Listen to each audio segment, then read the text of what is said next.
Welcome. Thanks for coming out tonight. I'm Bill Brown with Brookings Mountain West. Thank you for coming to our first lecture of the calendar year as we start the spring semester. Glad to see what I think are so many new faces. For those of you, I'll just make a few housekeeping announcements if you haven't been here before. Brookings Mountain West is a partnership between UNLV and the Brookings Institution, the well-known public policy think tank, headquartered in Washington, D.C. As we like to say, that's the eastern branch of Brookings Mountain West. And we are delighted to bring many of our colleagues out. We'll have a series of 8 or 9 lectures this semester. We have a printed schedule outside. Please pick that up if that's useful to you. Or you can visit our website and let us know if you'd like to receive email announcements or get on our Facebook page, or I will tweet you to death if you care to communicate that way. But again, thanks for coming. We are delighted to have colleague Vonda Feldman-Brown here from Brookings and the Foreign Policy Program. Most specifically, Vonda is a senior fellow with the Center for at the Center for 21st Century Security and Intelligence. And so in her role as a Brookings scholar, her expertise lies in the field of international conflicts, counterinsurgency, organized crime, and illicit economies, something we may be slightly familiar with here in Las Vegas. But Vonda looks at very serious issues on a global scale. And one of her areas of expertise is Afghanistan, as you might guess by the topic of her lecture tonight. I wish we could have her speak on all of those topics, but we'll have her back hopefully to address some of those others. But we have a very timely topic tonight on Afghanistan as that war winds down. For those of you who saw the State of the Union last night, it was a topic there, and we can discuss that and many other issues as Vonda's talk. She is, like many scholars, is here this week spending time in UNLV classes, both undergraduate and graduate, meeting with individual students and faculty, and is here tonight to speak to us. She mentioned to me she spent, I think it was 21 of the last 24 months, more or less, on the road doing her field work, and not like some of us who consider going to the library field work for research. Vonda's in Afghanistan, Somalia, and many other parts of the world that, by anyone's definition, would be considered troublesome, if not dangerous. So we're especially delighted that she's here and safe with us tonight. Vonda? Good evening. Thank you very much, Bill, for the introduction. And it's been just a delight to come to Vegas and spend time with the community here. I loved your phrasing, the eastern branch of Brookings West. I wholeheartedly agree and could be easily persuaded that Las Vegas and the University of Nevada in Las Vegas should in fact become the headquarters of Brookings. It's been very rewarding to see the engagement and interest of the community here in issues that can be so insular in Washington, that can so preoccupy us that we lose track of how we who advise policymakers and policymakers themselves need to listen to the voices of people who are engaged in these same issues, but from often different perspectives and different areas. And so it's a delight, again, to spend the evening with you today and the week here as part of the Brookings Mountain West project. And I look forward to having opportunities to come back, perhaps to sample Las Vegas illicit economies in different forms. Bill, you mentioned that some of the issues that I work on, and of course Afghanistan is a place where conflict, illicit economies, difficult diplomacy, geostrategic relations all come together as almost in no other place. And it is a place where the United States military has been engaged in what is now the longest war, where much of blood and treasure has been sacrificed.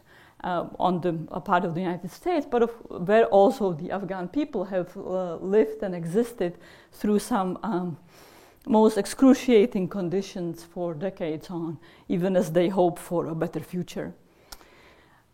In his rather moving speech yesterday, I thought President Obama started with the war in Afghanistan. In fact, it surprised me that that was his opening sentence. But of course, what didn't surprise me and what was the thrust of his opening sentence was that the war in Afghanistan is winding down, that we are bringing the war in Afghanistan to a close, something that the president has made his key objective. But the reality, of course, is that the war in Afghanistan is not coming to a close. In fact, Afghanistan's future is very precarious. What is perhaps coming to a close is the US direct participation in the war. But it is hardly determined, as you will hear in my talk, that Afghanistan will be a stable, peaceful place, perhaps a prosperous place after 2014, in 2015, when the majority, if not all, of US troops will have departed, and likely all of NATO troops as well. And it's not at all clear that the aspirations of the Afghan people will be in any way met. And there are still many things that the United States can do, that the international community can do, but nonetheless the future is hanging on a thread. What was also very striking to me about President Obama's talk yesterday was, in fact, the uncertainty of what kind of engagement we will have in Afghanistan after 2014.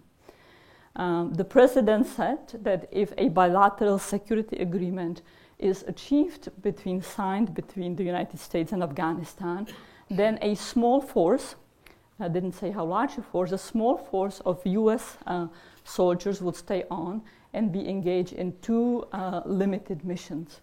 One is the primary reason why the United States became involved in Afghanistan in 2001, counterterrorism operation. And the second is a mission that's critical for enabling that first mission, namely training the Afghan security forces. But here we are at the beginning of 2013, less than 11 months are left to when the US mission and NATO mission are supposed to expire, and we still don't know whether any troops and how many troops will stay in the country. Now, what is even more surprising to us is that the reason why we don't have greater clarity is not because of our decision-making processes, but in fact, as a result of the reluctance of the Afghan government led by President Hamid Karzai to sign a bilateral security agreement. Now, given that I stated that Afghanistan's future is hanging on a thread, and that our part in the war might be winding down, but hardly the war itself is winding down, why is it that the Afghan president would be reluctant to sign a bilateral security agreement that would enable us to continue providing assistance to his forces or to the forces of Afghanistan, of the Afghan government? Well, that is a question that is indeed puzzling and preoccupying decision makers in Washington, who frankly had no anticipation that President Karzai would become so difficult a partner in a way that we can even question whether he is a partner. And indeed, a man who was once hailed as a hero of Afghanistan, who was wined and dined in the White House, who attended one of the State of the Union speeches in the President Bush administration, is now essentially seen as a pariah in the international system. Just last week, he suggested that the United States is in fact assisting the Taliban, that it doesn't want the war to come to an end. In fact, suggested that some terrorist attacks might have the participation of the United States in a manner that is both appalling, shocking, morally intolerable, as well as highly pernicious in how it encourages the Taliban and how it shapes the larger environment in which US troops have to participate. Now, President Karzai is hopefully not representative in his views anymore of the larger Afghan people. I think that the vast majority of Afghans are craving for peace, and when President Karzai speaks about the need for peace, I think he is very much reflecting that desire. Where I think he is quite off is in suggesting that perhaps it would not be good for Afghanistan that American troops and NATO soldiers stay there. And when he's dragging his feet on signing the bilateral security agreement.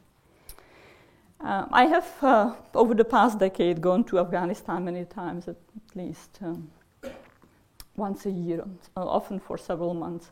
And I have seen attitudes of Afghan people evolve from essentially great expectations, hope, and aspirations of the early parts of the decade, including very warm welcome for the United States, toward ambivalence, dissatisfaction, deep disappointment with both the Afghan government and the United States.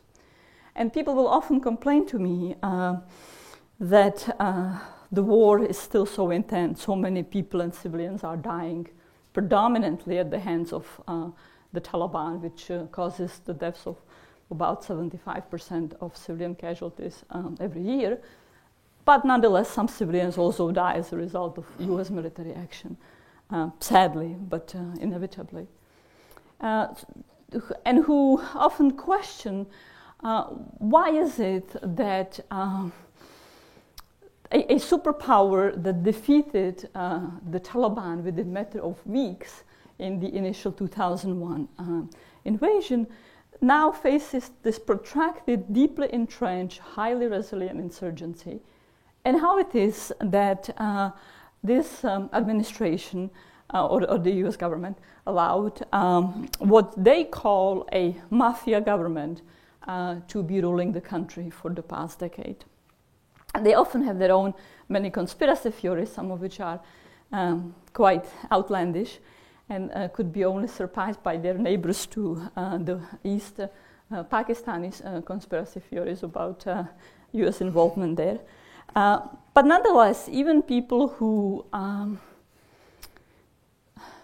resent and are angry with the United States do not want the US to leave.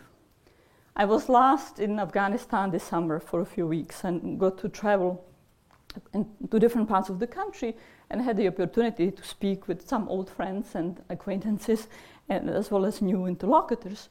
And just about inevitably, unless the people were direct sympathizers and supporters of the Taliban, I was told that whatever the problems that the US caused, the worst thing the US can now do is to abandon Afghanistan and leave, and not leave any soldiers behind in 2014 to assist. And this even came from people who were deeply angry at the US and who blamed the US for all manner of Afghan problems, some of which are very internally driven. But even they told me that if the US leaves, there will be civil war.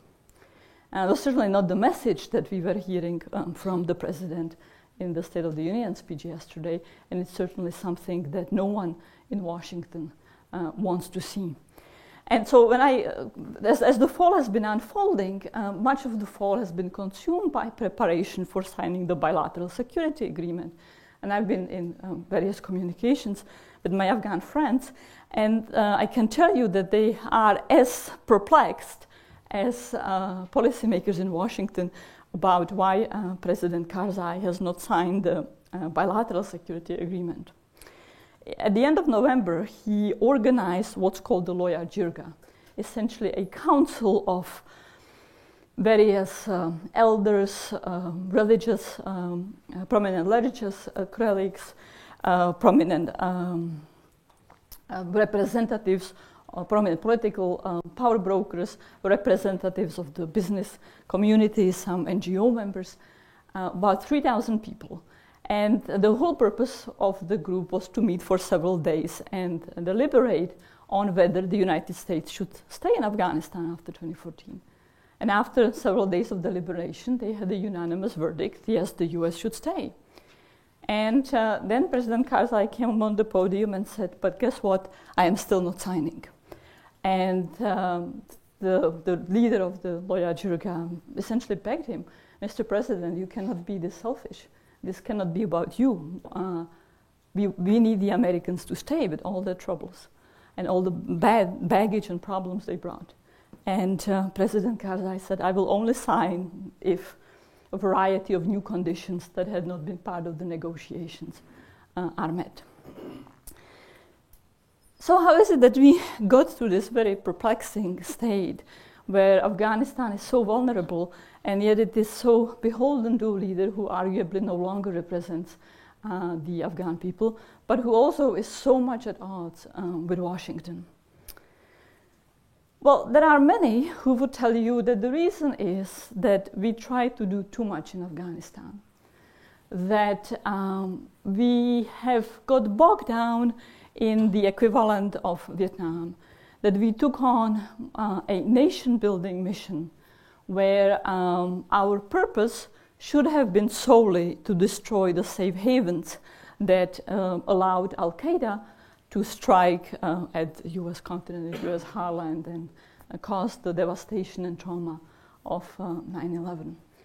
And that what the problems that have ensued with the entrenched insurgency, with a government that is corrupt and venal and which produces unpredictable, capricious leaders like President Hamid Karzai, was bound to happen.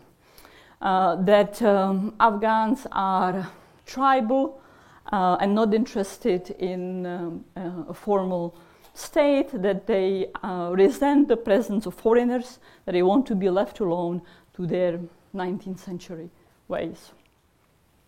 And then indeed the right policy now to take is to get out and never repeat such a venture again.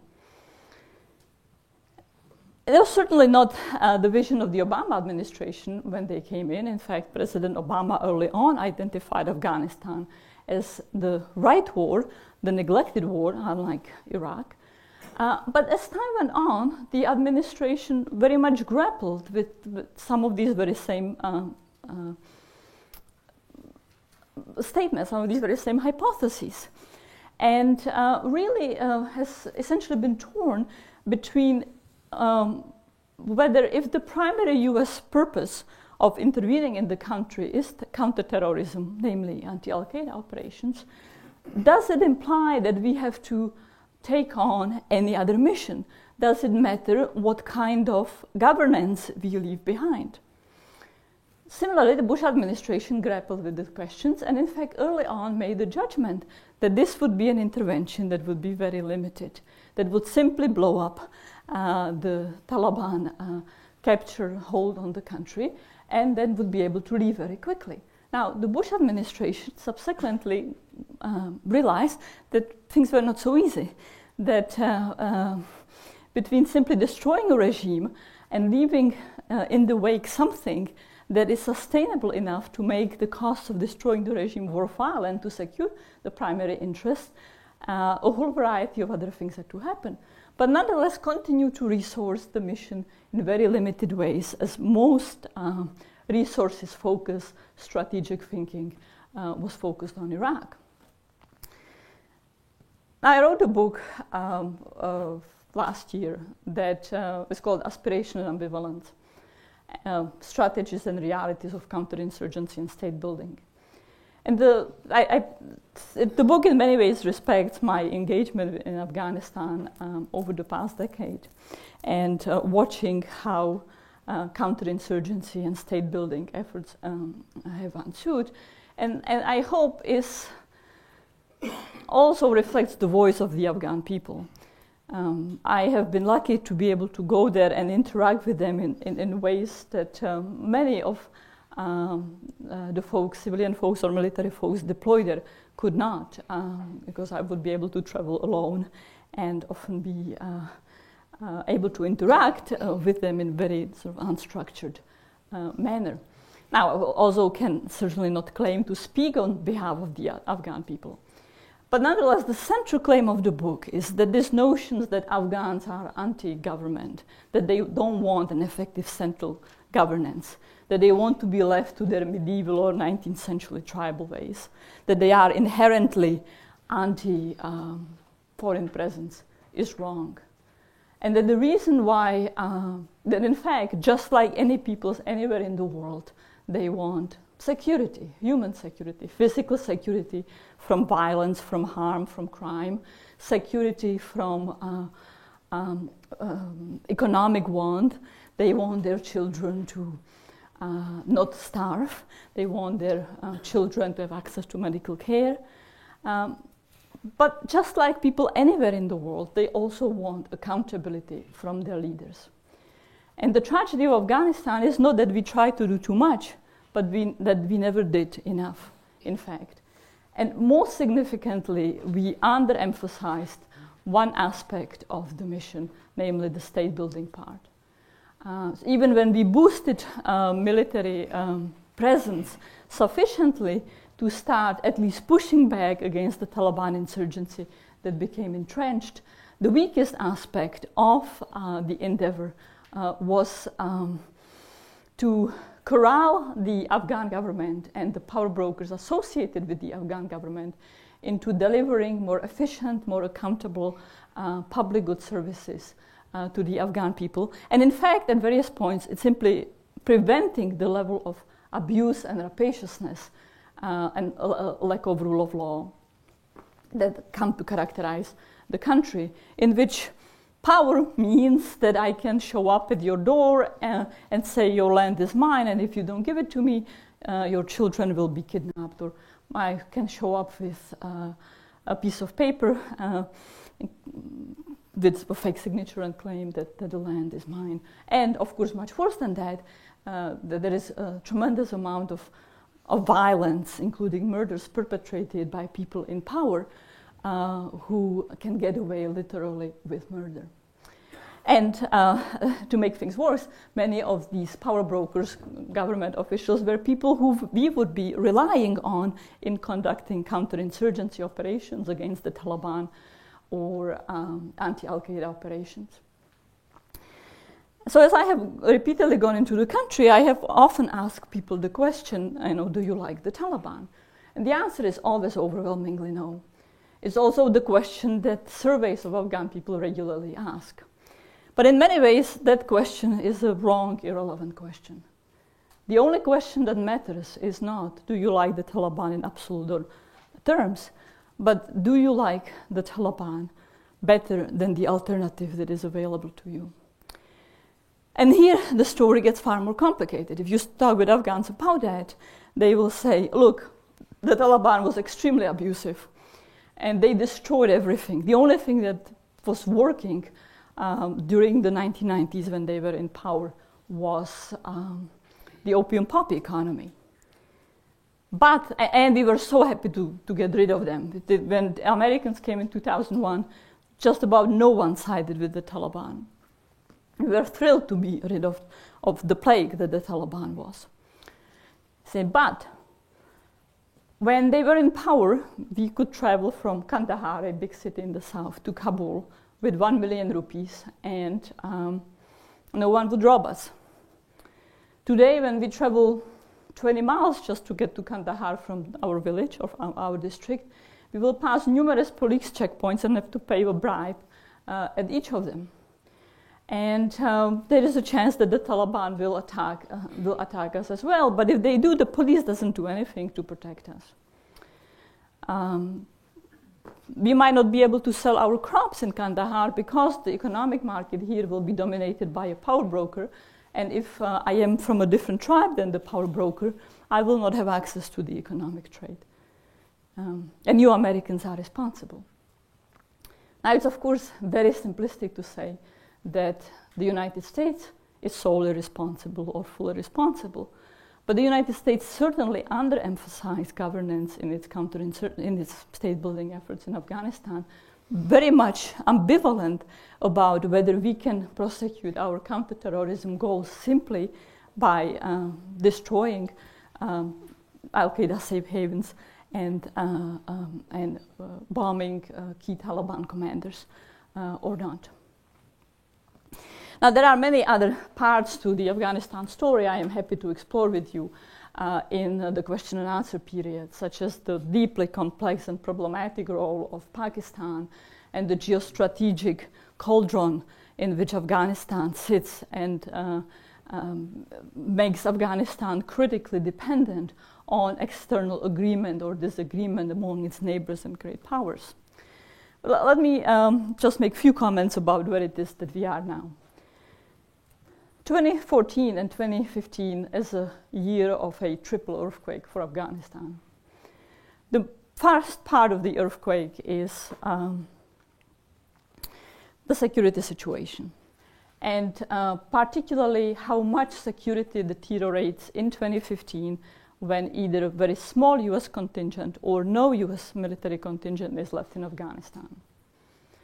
That depends on several factors. Most importantly, it depends on the state of the Afghan National Security Forces, which we have been trying to build up and strengthen and make effective over the past several years. And clearly there has been an enormous progress. Even just this past year in 2013, when they took over being the primary security providers with NATO very much in the backup, the difference between their ability to operate, plan, take action, respond to Taliban attacks, anticipate Taliban attacks is dramatically different than what it would have been in 2012. And during the past year, in 2013, the Taliban, through tremendous military effort, they launched many attacks and really tried to bloody the nose of the Afghan security forces as much as possible, and they didn't budge. So they didn't cede territory to the Taliban didn't win any major offensives. The forces performed well.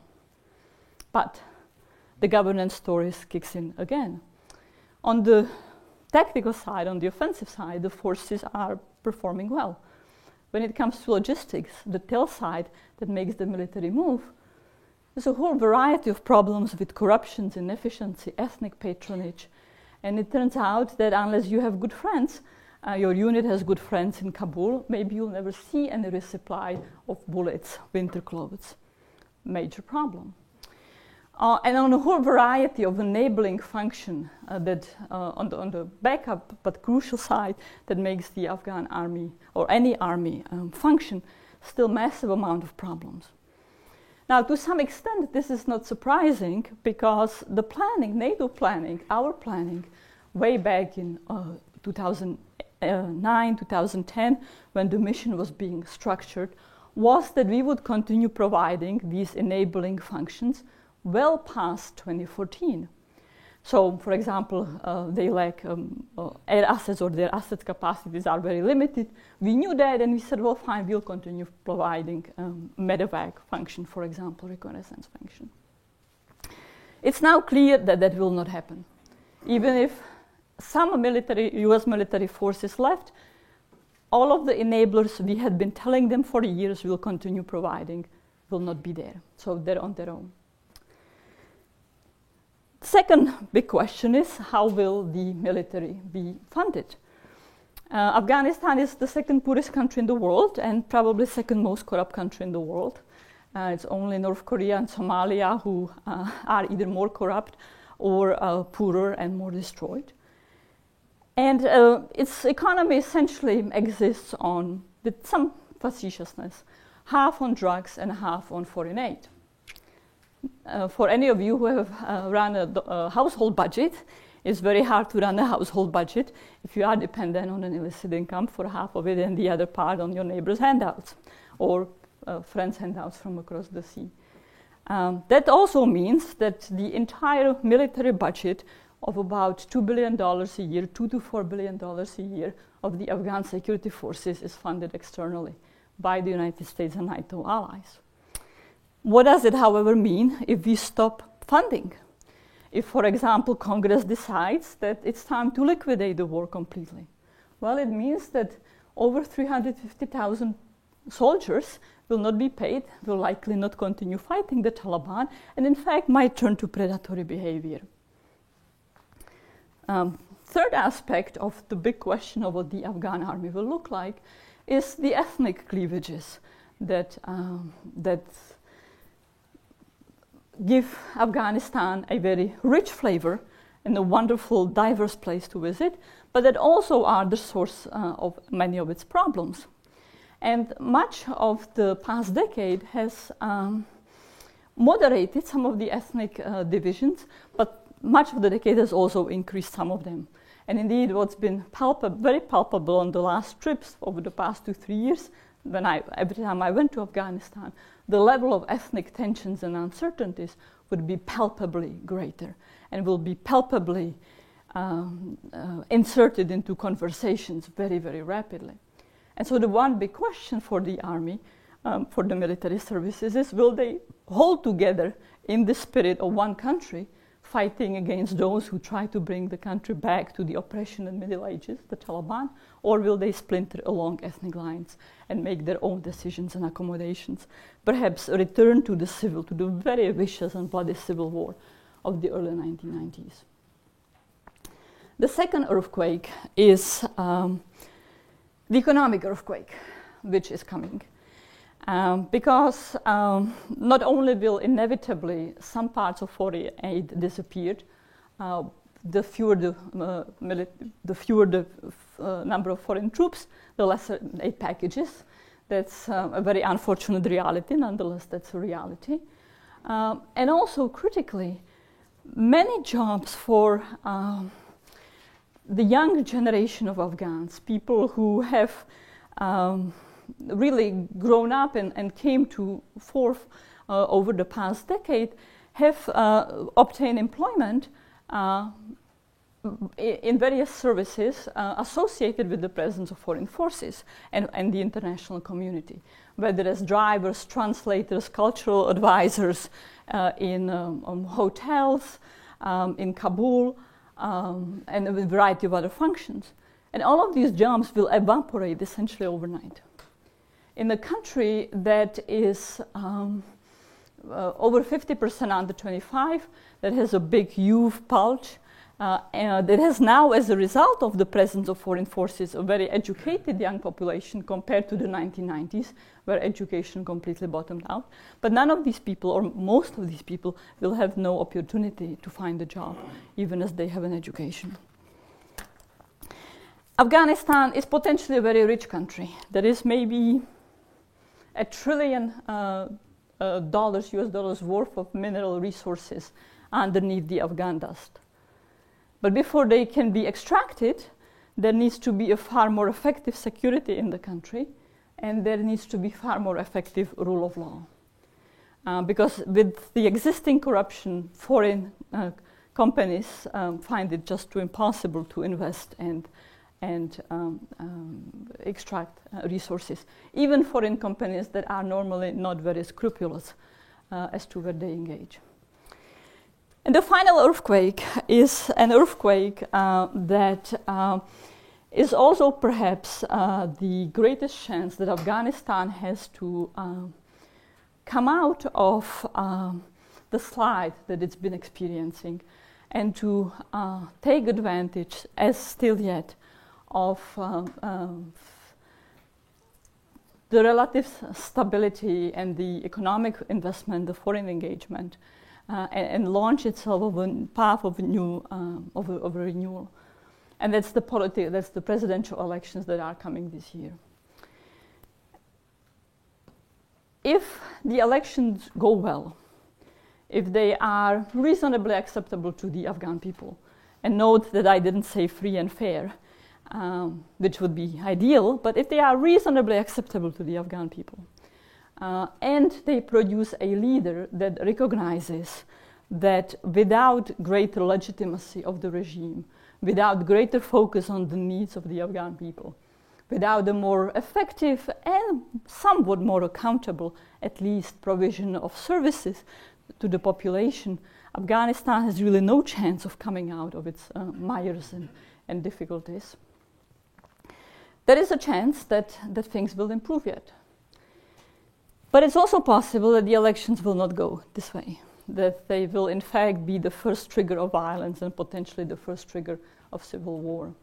And should that happen, that will also undermine any remaining wherewithal in the United States and in NATO partner countries in continue to be engaged robustly, including militarily, in Afghanistan.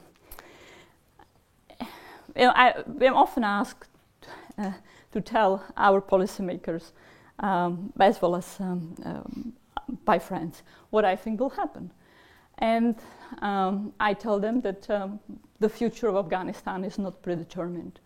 Lots of trends are not auspicious, but nonetheless there are glimmers of hope. Whether it's some of the most impressive and courageous young Afghan people who have been willing not only to fight for their country, but take on the power brokers, and who have been willing, through very peaceful means and mobilization of civil society, to challenge both the Taliban and the abuse that has taken place. And there are also other members of Afghanistan. It's a place of extremes and contradictions, but it's a place that easily gets underneath one's skin. And a story that I recount to some extent in the book is, I think, quite emblematic of the potentials and struggles and contradictions and wonders of Afghanistan. I was a few years ago traveling to the northern part of Afghanistan, one of the provinces called Baghlan.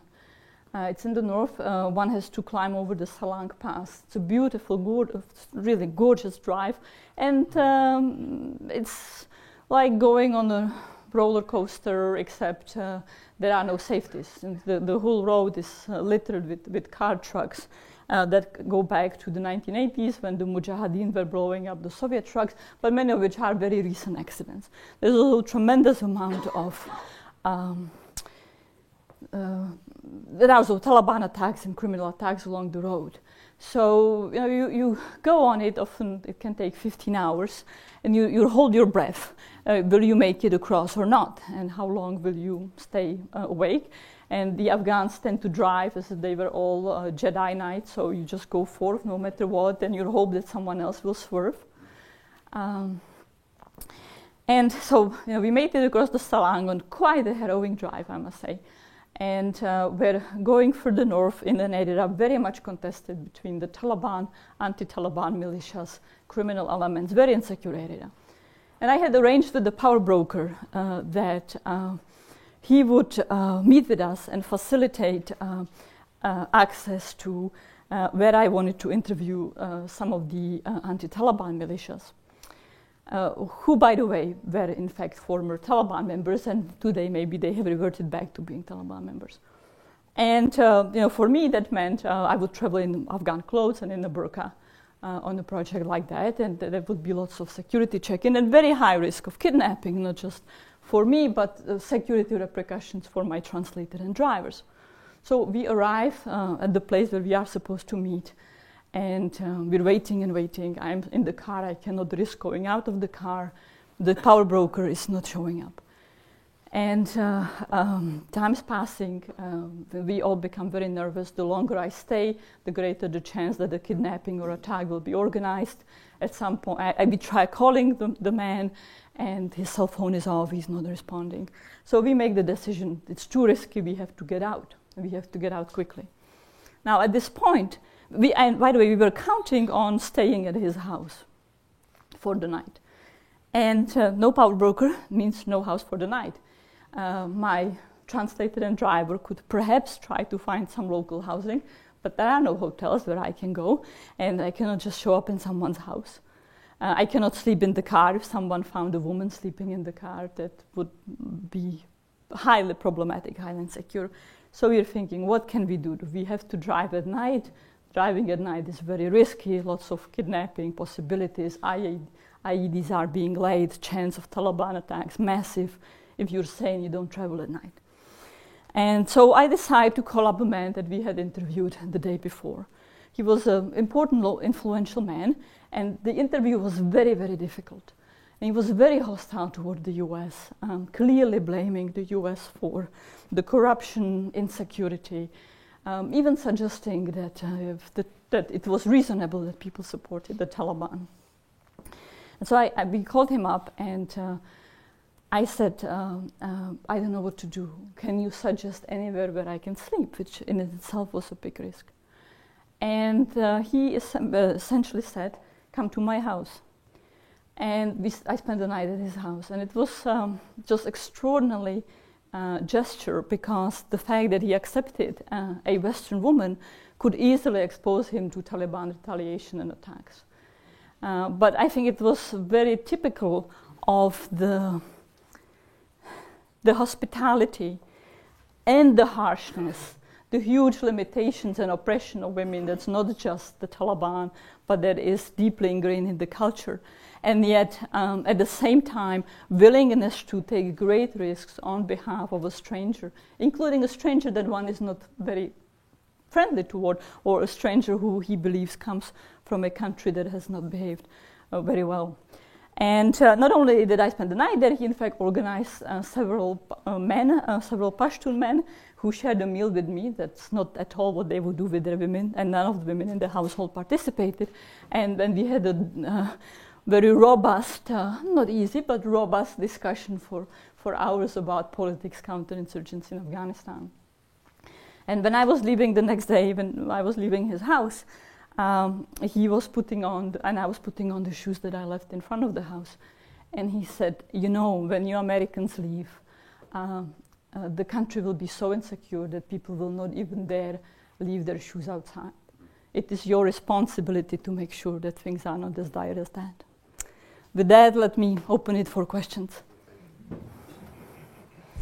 Is there any connection between the Taliban and the former Mujahideen? Yes, absolutely.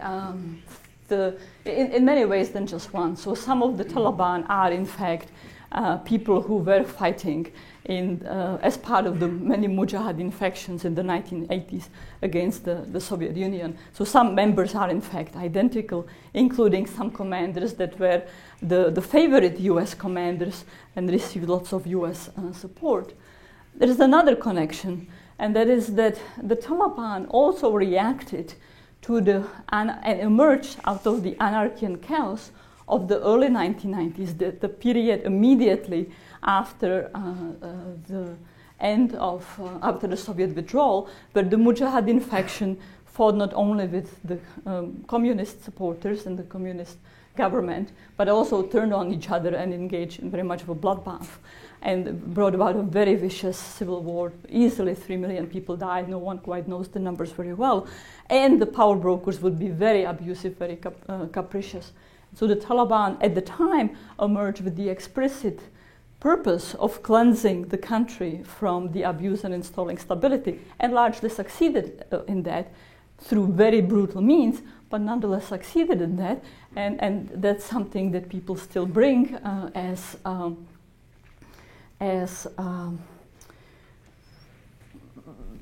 why the Taliban could be so entrenched in the country. Ethnically, do you have the Sunni Shiite split in Afghanistan as severe as in, let's say, Iraq and Syria? And the other question I would have, certainly the Shiite Revolutionary Guard out of Iran, has their eye on that turmoil in northern Iraq. Are they also looking east toward potential territory and influence in, I can't quite picture the geography, but it perhaps would be in Western Afghanistan, in fact. Yes, Western Afghanistan. Yes, indeed. So there is a Sunni-Shia split. The Shia groups are the Hazaras, an ethnic minority that has produced some of the most educated and abroad well-known Afghans, but a group that has suffered great discrimination and oppression, including at the hands of the Taliban, which for not just ethnic but also sectarian reasons were very vicious toward the Hazaras. So yes, it's there. and it's being manifested, unfortunately, in very detrimental ways. Iran, just like all of Afghan neighbors and countries in the surroundings, are paying very keen attention to what's happening in Afghanistan, and they have long been deeply involved in multiple ways. Many Afghan refugees went not just to Pakistan, but also to Iran. At one point, there would easily be 3 million diaspora of Afghans in Iran. The border is rather porous. People still go to Iran for jobs that they cannot get in Afghanistan. And Iran has keenly tried to influence politics and security in the country. During the 1990s, it supported the Northern Alliance against the Taliban, along with India and Russia, whereas Pakistan supported the Taliban. And today, the Hazaras, the Shias, are also, of course, religiously aligned with Iran, and Iran continues to be heavily focused on the Hazara community. But it's also sought to build very close relations with the Ark Palace. Highly unfortunately, the only person, or one of the few people that President Karzai seems to be listening to, is an advisor who is by many believed to be essentially an Iranian agent and very much influencing the president in ways that might serve Iran's interest. Iran does not want the United States to stay in Afghanistan, but are highly unhappy, are highly detrimental for the country. That said, Iran in the early 2001-2002 period played a very constructive role. They enabled some of the key brokering in Afghanistan in the December 2001 Berlin conference.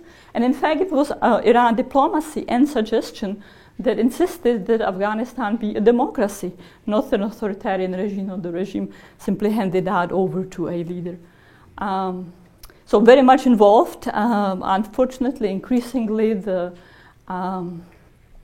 many of the influence, much of the influence coming from Iran has not been highly useful, but they fundamentally oppose the Taliban. Just a quick follow-up. The New Yorker had a long piece, I don't know if you happen to read it, I think it was this last issue, on Obama. And my interpretation, the enormous confusion, as you pointed out, in the White House, almost a paralysis. They don't know what to do. And I sometimes get a feeling that America is involved in a spot where we get into short wars that turn out to be so long and torturous. And then add to it, you get a feeling Obama rather seems to conduct war by drone attacks. Rather than not, and who knows, maybe that's a postmodern approach to war these days. But it just raises all kinds of moral questions, the civilian deaths. And it raises also, in my mind, very much questions of efficacy and efficacy of policy. You know, I'm not surprised that the mood in decision-making circles, the mood in Congress is never again, just like that was the mood in Vietnam. And in the military itself, there is lots of soul-searching about whether counterinsurgency, which became the favorite doctrine under General Petraeus in the mid-2000s, was a completely failed concept that should never have been amazed. I think that the reality is that US policy goes through cycles, and in some ways cycles that are quite unhealthy. We tell ourselves we'll never do something again, and then because we have so many interests, we end up being pulled there, but then have forgotten all the lessons of what we have done, all the things that we should be prepared in how we get engaged, and we miss an opportunity. Afghanistan, in my view and in the book, is very much a story of missed opportunities and wrong decisions taken, and they were not to do that we tried to do too much, but that we tried to do too little. But what the president was in fact articulating yesterday was very much a vision of very limited intervention, quick in and out, fly-by intervention, including by remote platforms. Yes, it's interesting, at least they had like a Loya Jirga in Afghanistan in some process.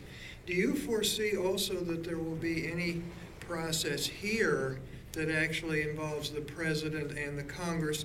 And it was very interesting that Obama almost all of a sudden decided to have Congress have some debate on Syrian operations after Britain did. Do you see, even Britain, or do you see us or Britain or anyone else having like a real debate and discuss some of these issues in the open? Well, I think that part of it is the responsibility of the executive. Much of it is the responsibility of the legislative branch. They should be the ones taking interest, debating policies, grilling the administration, and demanding more concrete answers. And the general context, both here in Europe, is tiredness. The support among the public is very limited. That's partially driven by, I think, highly inaccurate stories about Afghanistan, which often are simply about the negative, or conversely, try to portray the picture to be so rosy that they become completely incredible and people dismiss them. And the nuance and complexities and the opportunities that one has to work with and to foster are often missed in those discussions. But as much as it is one of the U.S. longest war, it's also a war that, despite the large number of U.S. troops, could also be extremely limited. I mean, many people really didn't, unless they knew someone who was directly in the military deployed, that they didn't felt in any way connected. And that's partially, I think, a failure of leadership on both the executive and the legislative branch, which should have insisted on far more engagement, either far more support, or if they themselves lost confidence in the project, then in debate and discussion. Yes, this pattern repeats all the time, starting with the Native Americans and the way we treated them, on through today, and trampling through 50, 100 countries and creating the same chaos everywhere. We tend to view ourselves as great saviors, and then when anyone protests, all of a sudden we become these great victims, and you've expressed that very well, how we're basically victims. If you take the things that you've attributed to the Taliban and multiplied it times 100 times, we would have some idea of how the United States conducts itself all over the world. We're not even safe in our own country. Every communication is being watched. Every police force is being converted into a military force. Well, I mean,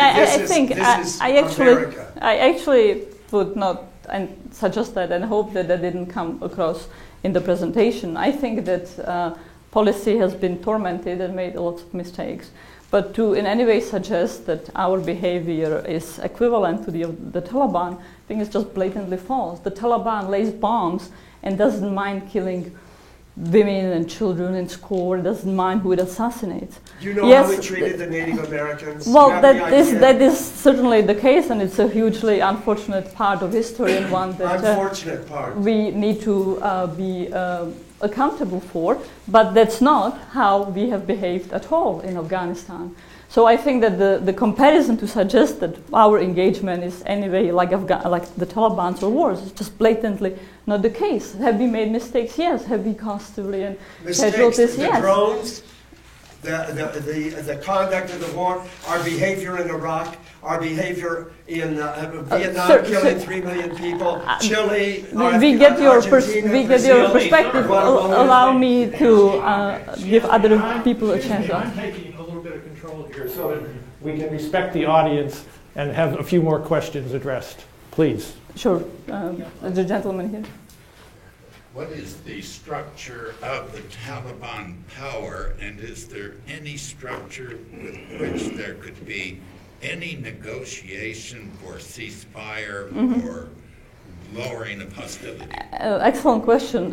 Indeed, one of the things that is most impressive, arguably, about the Taliban insurgency is its leadership capacity and the ability to maintain strong, hierarchical, effective leadership for essentially 2 decades, including through very intense U.S. counterinsurgency response, very much focused on eliminating key Taliban commanders. Now, The reality is that the top Taliban leadership has been in exile in Pakistan under very comfortable conditions, provided safe havens by the Pakistani intelligence services over the past decade, and largely unreachable unreachable by U.S. Forces or Afghan forces, and something that's hugely angering the Afghan government. And over the past several years, especially the past last year, the thrust has been the thrust of policy has been to try to negotiate with the Taliban and to come to some negotiated agreement. Now, that strand of policy recognizes that the Taliban is not identical with Al-Qaeda, and it assumes that if a deal is struck, the Taliban will respect the deal and will in fact not go to its old ways of providing safe havens for Al-Qaeda. It's a question that yet remains to be seen should a deal be struck. But the reality is that the Taliban has not been interested in negotiations. In June of last year, the Taliban opened a big office in Doha with cameras and TVs that completely shocked the Afghan people and the Afghan government, and they pulled out of negotiation. The Taliban has subsequently not been very much interested in engaging. And essentially, there is split in the leadership. Some believe that negotiations will be inevitable. By and large, the Taliban believes that they will get a much better negotiated deal in 2015 or on. And particularly if no US forces are present, they can milk far greater concessions, retake far more territory, and be much stronger at the negotiating table. So even to get a good deal with the Taliban, some presence of US forces will help. But frankly, I don't expect that negotiations could get on in a meaningful way before 2015, 2016. And they will only take place if the Taliban confronts the Afghan security forces and finds them not buckling. Essentially, we need to get to a point where either side realizes that they will not be a military victory, and then they need to start to negotiate and think about how to live in the country together. But it's not just the government and the Taliban. You have ethnic minorities like the Tajiks who are frightened by the prospect of negotiation with the Taliban. Civil society is deeply ambivalent. Women groups are often opposed because they're afraid that negotiations will mean going back on women's rights, and perhaps it might even mean the kind of oppressive restrictions of the 1990s. Thank you. In reference to today, the Sharif said that he would like to have peaceful negotiations, and the Taliban spokesperson said that he would consider it and it would go to the Shura. Is this just another ploy so they can eventually or hopefully release more prisoners? Well, I think that what you are actually referring to is not negotiations with the Afghan Taliban, although that's also something that Pakistani Prime Minister Sharif has endorsed, but negotiations with the Pakistani Taliban. The two groups are separate. They have different objectives. Pakistani Taliban tries to take over Pakistan. The Afghan Taliban tries to take over Afghanistan. They interact with each other but are not identical. They have been largely supportive of each other, but again, they are two different groups with two different objectives. And so there are two different peace processes being talked about. One peace process is the Afghanistan one, which involves principally the United States and the international community, the Afghan government, and the Afghan Taliban, but in which Pakistan plays a crucial role because Pakistan provides safe haven and has under their thumb the Afghan Taliban leadership. A completely separate process from that is negotiations between the Pakistani government, Pakistani military, and the Pakistani Taliban groups. The US has now embraced the first negotiations, although it's been very frustrated, but continues to be deeply ambivalent about Pakistani negotiations with Pakistani Taliban, believing they are just a mirage, that Pakistani Taliban will continue conducting terrorist attacks and will continue threatening the United States and U.S. Allies and U.S. Assets and continue providing safe havens for terrorist groups like Al-Qaeda, Lashkar-e-Taiba, Jaish-e-Mohammed. Is there any like residual, any type of Russian involvement in the area still? Or? Well, Russia is very much involved, so far mainly on the political side. It, just like many a country in the neighborhood, it cultivates its friends and proxies in the political system, particularly those who are close to Russia, but there is no Russian military involvement at all in the country, and frankly, I doubt that it would be welcome. However, should another civil war come, should the country not hold together, just like in the 1990s, Russia, Iran, China, India, the United States would sponsor the power brokers, the factions that they believe would most promote their interests. And President Karzai's tactic for a number of years has been to try to play and divide on the international arena. Whenever there is NATO pressure on him to act, for example, against corruption that almost brought down the entire financial system of Afghanistan, he flies to Russia or to China and has photographs taken with President Putin saying, see, I don't have to listen to you, I have new friends. We have time for last question. Who would you like Let me to? take it over there, the Please. lady in the back. Thanks for your lecture, by the way. We really appreciate it. I had an opportunity to be in Afghanistan in 1972. It was just before the king was overthrown in Pakistan. And it struck me at the time that, perhaps not that much different today, but the government had effective control over the cities, but the rural areas were pretty much tribal. And I guess my question is there a possibility in the future that Afghanistan would even break up? It's kind of an artificial creation. The what around Herat seems to be more oriented towards the Iranians. Mm-hmm. I mean, is that a... Well, the reality is that government control in the cities is far greater than in the rural areas. Now, what's very different from the time when you were there is that the vast majority of the population now lives in the urban areas, in fact, close to between 70 and 80% of people. That has its own problems, including access to jobs and the provision of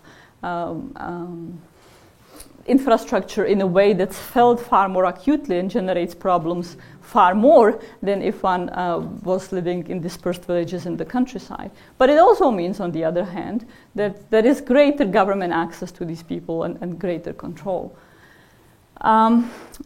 Do I believe that Afghanistan could break up? Well, I think actually not easily. And I don't think that Afghanistan is so much of an artificial creation. Many an African country is. But although Afghanistan has many different ethnic groups and many different tribes under those ethnic groups, there is an identity as one being Afghan. In fact, it's quite easy to, if you meet someone for the first time and do not know from the way he or she is dressed what ethnic group they belong to, if you ask them what tribe you belong to, people get very angry. They find the question quite offensive, really. And it's very sort of delicate balance how one approaches that. And whether you talk with people in the Taliban or supporting the Taliban or people opposing the group, just about no one wants the country to break up. I was thinking of part of the Pathans, because they are in northern Pakistan too. And these dreams of sort of greater Pashtunistan are sort of there, but also not really taken seriously. There's a lot of Afghan resentment toward Pakistan, actually. So no one wants breakup, and the contestation has historically been not over this part of the territory would secede, but over who controls Kabul and how much power Kabul has. And so what might emerge should the unfortunate outcome of civil war repeat itself, one would likely see sort of pockets of territory being held by different groups, and perhaps even a Taliban line holding most of the south and the east, and other groups holding other parts. But I would, even under these circumstances, I would really not expect people to secede. In the 1990s, the Northern Alliance continued fighting on and saying, no, we are Afghanistan, or we are as much Afghanistan, and they never decided to declare the Northern Tajik area a separate country. Let me give one last chance to the lady over there. Absolutely. My question is, especially because you've studied Afghanistan for so long, we've seen that problems with areas like Afghanistan, where they do have a tribal background, usually don't want to shape to a westernized way of setting up a government. Now, how is U.S. policy going to be successful if the political system has failed institutions? It's not really institutionalized. Therefore, even if we try to set up elections, the electorate's not working, the judicial system's not institutionalized. Any institution within the nation is not working properly. So how can U.S. policy be successful within the country, even in the future years? Let's say we stay right, I'm getting the question. Many institutions function problematically, but it's also not true that there are no institutions and that they don't function at all. The military is functioning quite well, given where it has come from. The Ministry of Education and Ministry of Health, including in its local presence, is doing surprisingly well from two entities that were completely destroyed, where no human capital and just about no physical infrastructure was left in 2001 after the decades of the civil war, the anti-Soviet insurgency in the Taliban era. It's also true that institutions don't emerge out of thin air.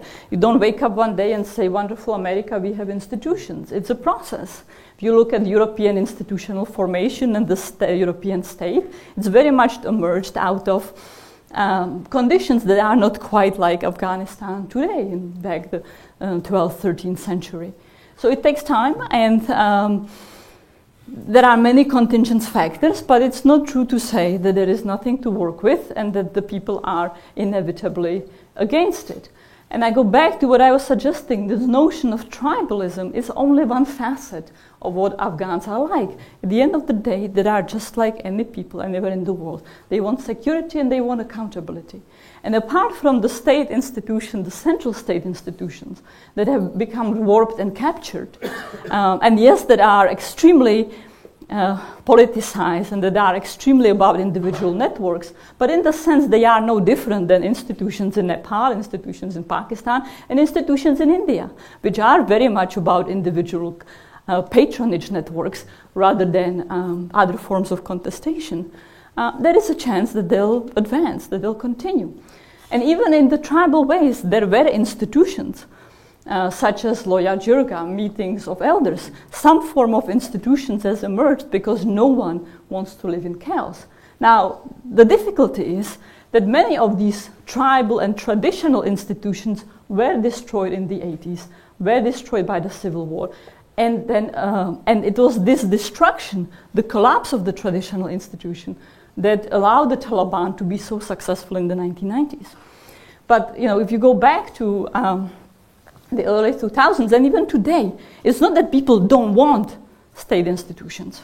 It's not that they don't want a functioning judiciary.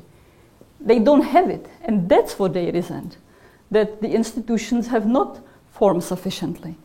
And I go back to what I was suggesting. It's not that we failed because we could not do it. We haven't properly tried. Now, it might be too late at this point. The window of opportunity was great in 2001, 2003, 2002, 2003. It might not open again. But it's also just wrong to say that there are no institutional formation has taken place, and that will always be the case. Thank you, Pandit. Thank you.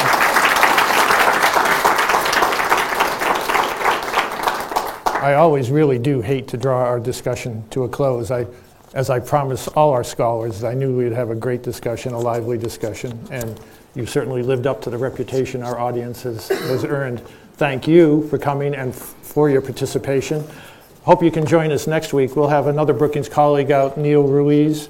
We'll be out. Neil's an expert on international immigration, particularly with an emphasis on how it affects the global economy and in large metropolitan areas, of which we happen to be in one. So it has a lot of relevance. I hope you can join us. Thanks again for coming. Thank you.